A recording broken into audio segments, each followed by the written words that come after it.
नमस्कार बच्चों, आज हम पढ़ेंगे पत्र। पत्र के दो प्रकार हैं, औपचारिक तथा अनौपचारिक, अर्थात फॉर्मल एंड इनफॉर्मल लेटर। पहले हम देख लेते हैं कि पत्र कहते किसको हैं।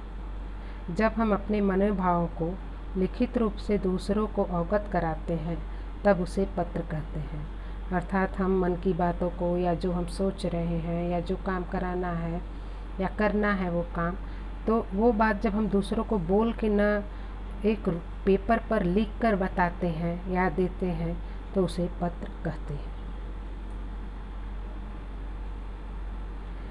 पत्र के प्रकार। पत्र के दो भेद हैं, अनौपचारिक और औपचारिक। औपचारिक पत्र और अनौपचारिक पत्र। औपचारिक पत्र क्या होता है और अनौपचारिक पत्र क्या होता है, ये हम देखते हैं।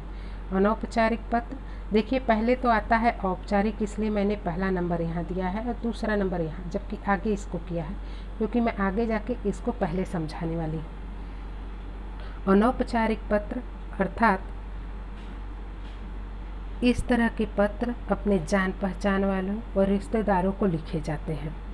औपचारिक पत्र यह पत्र उन लोगों के साथ लिखा जाता है या दिया जाता है जिनसे हमारा कोई निजी संबंध नहीं होता, अर्थात वो हमारे मित्र, जान पहचान या रिश्तेदार नहीं होते। एक तरह से आप बोल लीजिए ऑफिशियल लेटर। अब औपचारिक पत्र में आता क्या है, आवेदन पत्र जो नौकरी के लिए दिया जाता है, प्रार्थना पत्र आप विद्यालय से कभी छुट्टी के लिए या किसी कार्य के लिए जो देते हैं प्रार्थना पत्र, या काम कराने के लिए अपना किसी ऑफिशियल पत्र को देते हैं।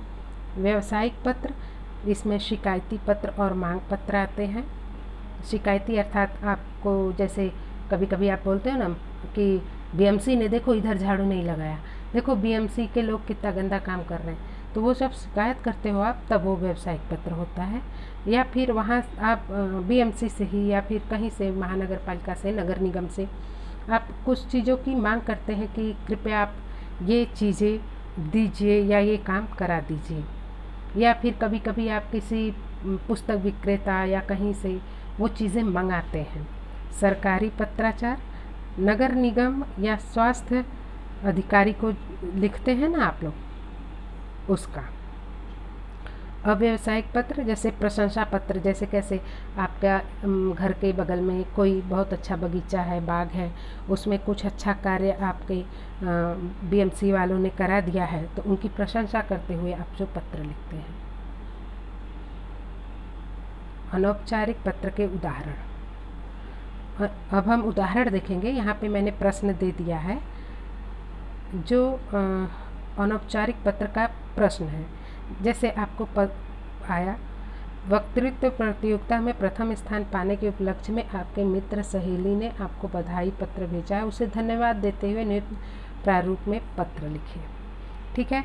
अब देखिए, आपको यहाँ पे मित्र और सहेली दिया है लेकिन आपको पता नहीं दिया है, यहाँ पे कहीं भी आपको पता नहीं दिया है। लेकिन जब भी बोर्ड में पेपर आएगा तो उसमें चाहे फॉर्मल लेटर हो या इनफॉर्मल, औपचारिक या अनौपचारिक, दोनों में ही पता देते हैं, जो आपके लिए बहुत ही सरल हो जाता है उतारने के लिए। अब उस पत्र का प्रारूप कैसे होगा, पहले आप दिनांक लिखेंगे, फिर संबोधन लिखेंगे, फिर आप उसका ईमेल आईडी लिखेंगे और बाद में अभिवादन लिखेंगे। अब यहाँ पे देखिए, ईमेल अति आवश्यक है, ईमेल आपको अवश्य लिखना है, अन्यथा आपके मार्क्स यहीं पर काट लिए जाते हैं। आपने सब कुछ लिखा है, आपने दिनांक लिखा, सहेली लिखा, अभिवादन लिखा, यदि आपने ईमेल नहीं लिखा तो आपके मार्क्स कटेंगे। यहाँ पे फिर शुरुआत कैसे होती है, जैसे कुशल मंगल से कभी भी अनौपचारिक पत्र की शुरुआत होती है। हम लोग कुशलता पूर्वक रहते हुए तुम लोग की कुशलता के लिए ईश्वर से प्रार्थी हूँ, तुम्हारा पत्र मिला, पढ़कर खुशी हुई।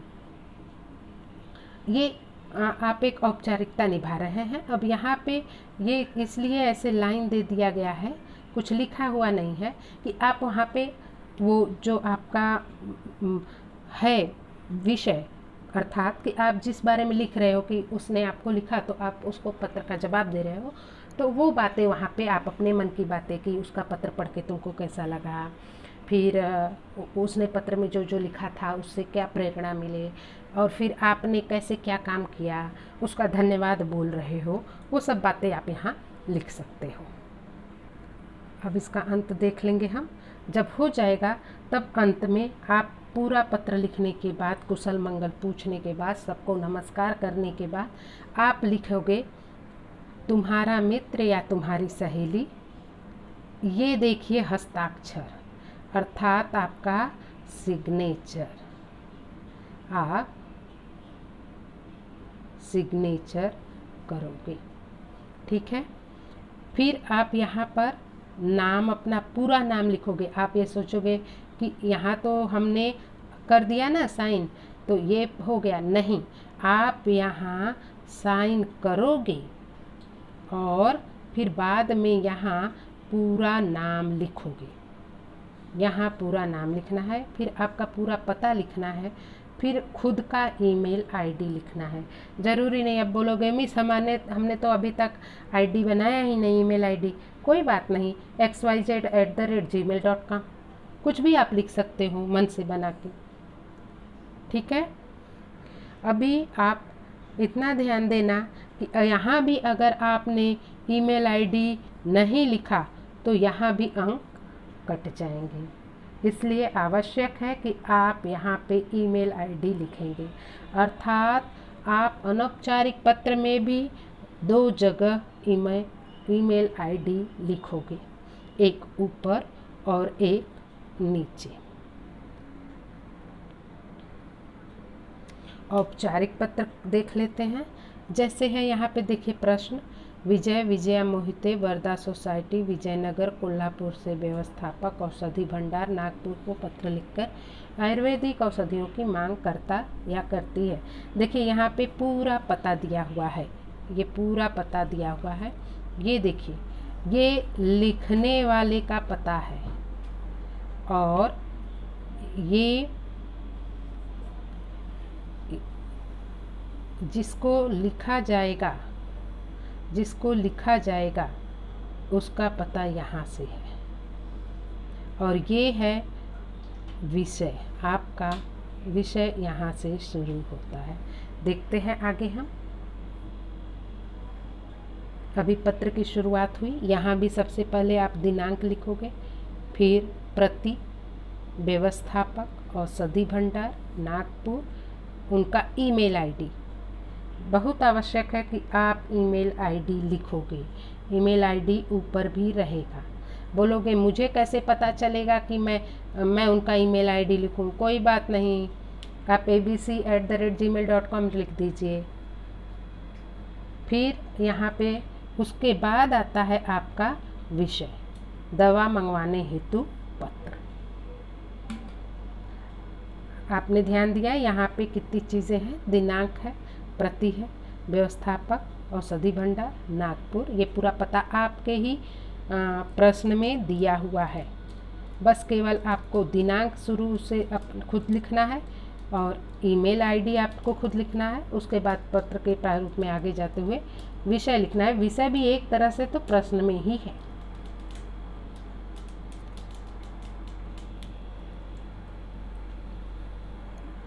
अभी यहाँ पे संबोधन है।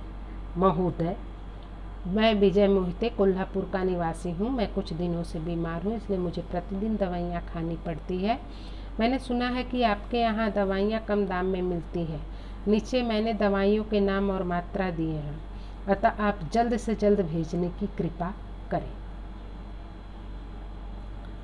अब आप यहाँ पे एक इंडेक्स बनाएंगे, ऐसा ये सूची बनेगी जिसमें एक क्रम संख्या होगा, दवाइयों के नाम होगा और उस दवाई की कीमत होगी। दवाई 1, आप कोई भी दवाई का नाम लिख लो, कुछ नहीं याद आता, विक्स लिख दो, आयोडेक्स लिख दो, आप मूव लिख दो, आप पतंजलि की कोई दवाई लिख दो, आप खांसी की कोई भी दवाई लिख दो और मन चाहा अपने हिसाब से दाम लिख दो।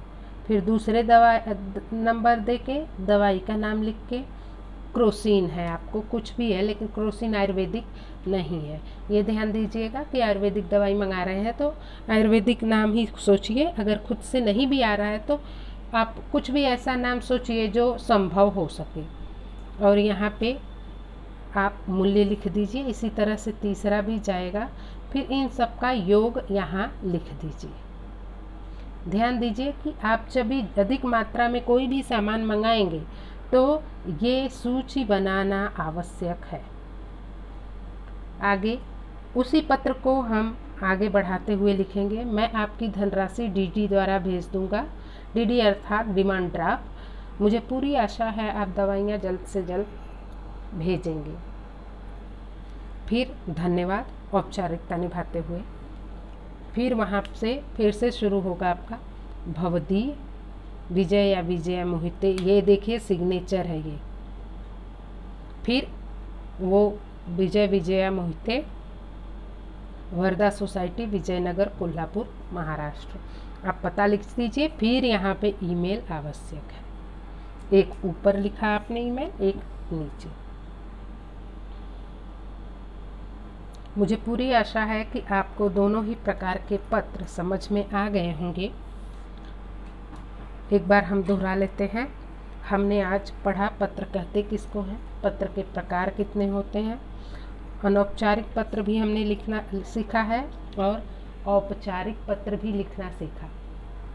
औपचारिक पत्र के अनेक प्रकार है, उसमें से एक जो मुझे लगा कि इसमें को बनाने में थोड़ी तकलीफ होगी, उसका हमने लेखन किया। धन्यवाद।